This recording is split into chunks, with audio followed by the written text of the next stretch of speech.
తప్పదు కాబట్టి అప్పుగా సరిపెట్టుకో. నా దుంపలు జోలికొచ్చావా? పట్టించుకోకుండా మళ్ళీ పడావు.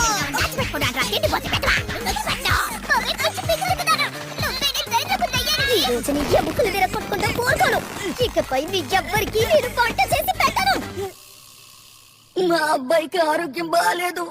తన శరీరంలో ఉన్న రక్తం అంతా యూరిన్ లో పోతోంది. ప్రతిరోజు వాడికి రక్తం ఇవ్వాలి. ఒక్కరోజు ఇవ్వకపోయినా వాడు చచ్చిపోతాడు. అంతేకాకుండా నా భార్యకు కూడా అదే రోగం వచ్చి చచ్చిపోయింది. వాడికి నయం చేయడానికి బిజ బిజ ఫిష్ కావాలి. ఏమనో సరిగ్గా వినపడలేదు. మీరు ఇక్కడ డబ్బు అని అంటారు కదా, అదే కావాలి. వాడి రోగం నయం చేయడానికి నాకు చాలా కావాలి. నా విసుకి వార్ జోన్. నాకు సమయానికి కావలసిన డబ్బు అందలేదు. అందువల్ల అక్కడి నుంచి బయటకు వచ్చి మిగతా దేశాల్లో డబ్బు సంపాదిస్తున్నాను.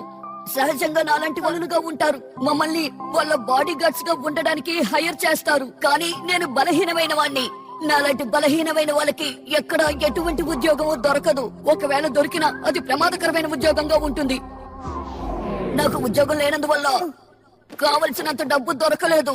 అందుకే నా భార్య మరణించింది. తన మరణానికి నేనే కారణం. అంతేకాకుండా ఇప్పుడు కొడుకు కూడా అదే రోగంతో బాధపడుతున్నాడు. ఏం చేయాలో అర్థం కావడం లేదు. నా జీవితం ఇలాగే సాగుతోంది. నీకేమైనా సాయం కావాలంటే చెప్పు. నా అరటికాయని అమ్మితే సరిపోయేంత డబ్బు వస్తుందంటావా? అసలు ఏం వాగుతున్నావు? కాసేపు నోరు మూసుకో. డబ్బంది తన కొడుకుని కాపాడగలిగితే అదే చాలు. ఇప్పుడిచ్చి నేను దాన్ని తర్వాత తీసుకుంటానులే. నువ్వెక్కడికి వెళ్ళి దాన్ని తిరిగి తీసుకుంటావు? ఆయన కొడుక్కి ప్రతిరోజు కొత్త రక్తం కావాలట. విన్నావుగా? నీ అరటికాయ నమ్మినా ఆయనకు ఆ డబ్బు సరిపోదు. ఆయనకది కష్టమే. అందుకైనా ప్రతి నెల జీతం కోసం పని చేయాలి. ఇప్పుడేగా చెప్పాడు. పని చేయాలని కూడా ఆయనకి పని దొరకదు. అలాంటప్పుడు ఎలా సంపాదిస్తాడు?